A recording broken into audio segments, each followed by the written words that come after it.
I always think of artists as kind of contemporary myth makers, how they interpret time for future generations to understand.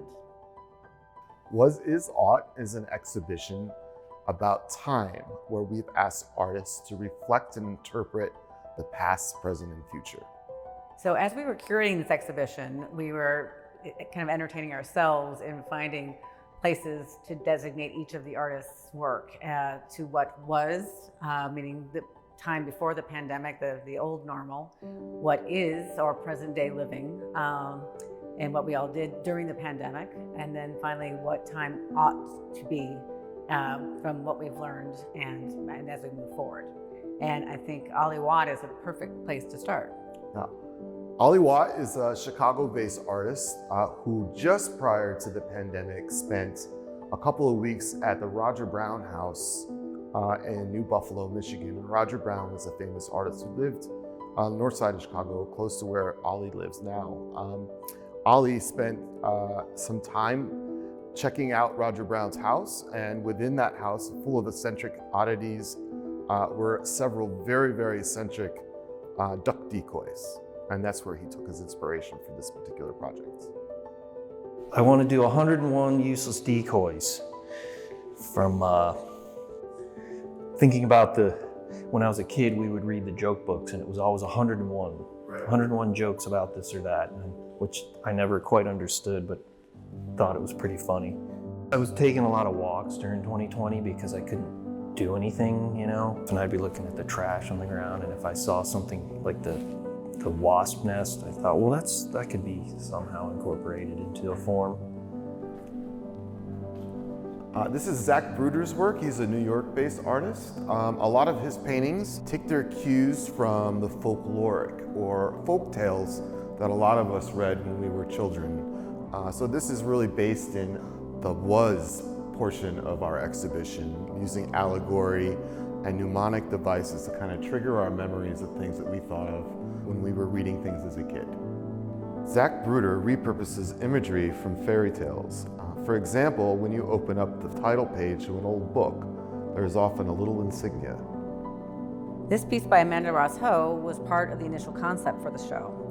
Ultimately, Time Waits for No One, both in phrase and form, is a challenge to humanity. Chuck Ramirez is an artist from San Antonio, and he produced a number of series in photography that explored the subject of loss, of time, of all the things that happen when people who we love are no longer with us. So this particular series is from his quarantine series, which is ironic, maybe not, considering we've all gone through a quarantine experience of our own in the last year or so. Kay Rosen is an artist well known for using text and language in her art. Blue Monday is a concrete reminder of the elasticity of time. For me, during the pandemic, time got very strange. It started to expand, it started to contract. I was very confused about what day it was. It was all over the place.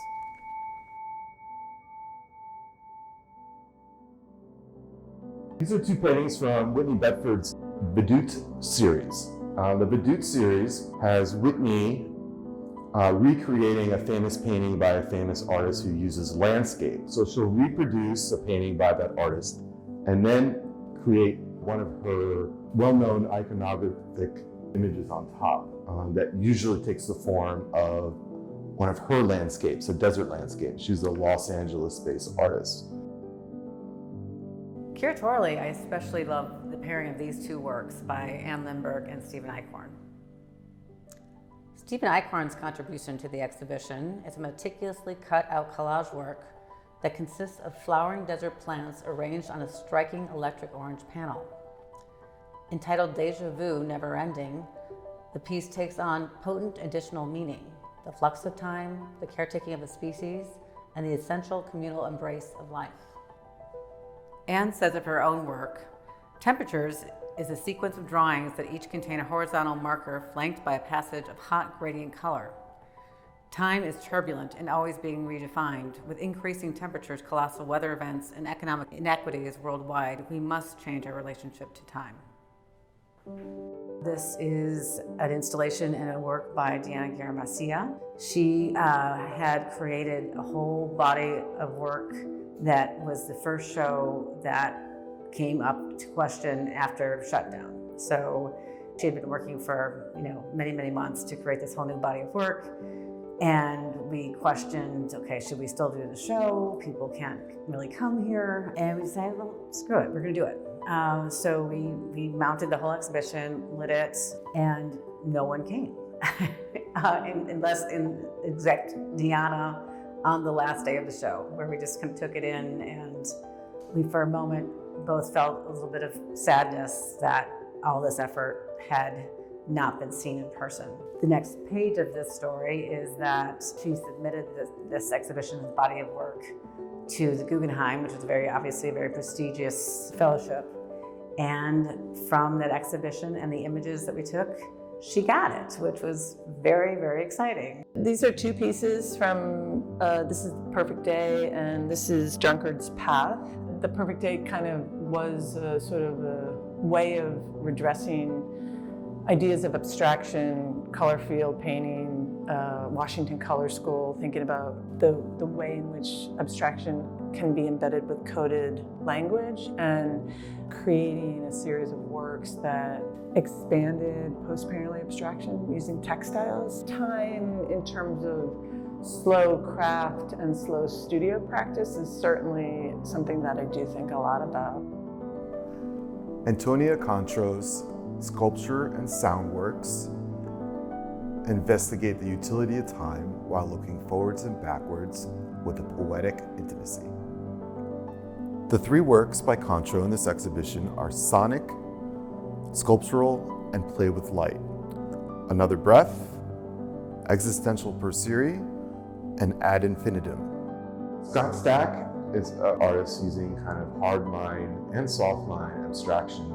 So one of the things I'm most interested in is that you have to negotiate your relationship to the painting. You go back and forth as you look at the painting, as your eye travels across the surface. It doesn't rearrange itself the same way as your first visual pass. People will come up closer to find out where they can see paint.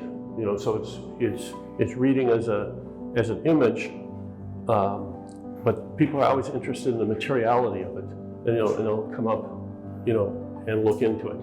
So at a certain point, and it's kind of at about 30 inches, the painting has a real tendency to go out of focus, and I can see people when they approach it, they actually kind of jump back, because it's visually confronting them.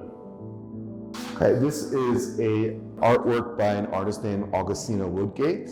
Agustina Woodgate is an artist who uses time as a metaphor for labor. What's happening with this piece is it's a industrial clock that you would find at a factory or at a school or a warehouse. And the minute hand here has a small piece of sandpaper attached to it that's got a certain amount of friction that's caused by moving around in time. So over the course of who knows how long, the numbers on the clock will start to wear away physically and create new meaning for the clock itself. This is a painting by Brendan Getz, a young LA-based artist. Brendan has a very, very rigorous practice in his studio where he'll take objects in and around him and reproduce them over and over and over in time, usually on different canvas in different moments in time, different lighting situations, so on and so forth. It's very interested in how light and time impact objects. This particular painting is called Framed View, Studio Window, Air Conditioner, and it's the view outside of his studio window, which happens to be an air conditioner on the building next to his, and he has painted this particular painting over and over and over since 2013. As in Diana's installation, Hilma's Ghost Collective represents was, is, and ought in this exhibition.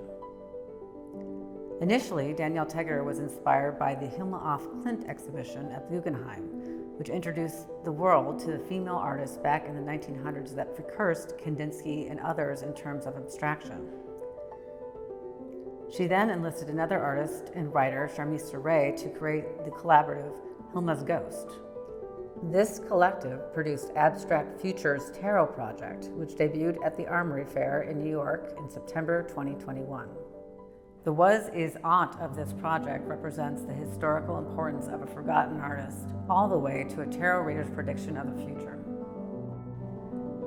By challenging what was, experimenting in the present time, we begin to imagine what the future ought to be.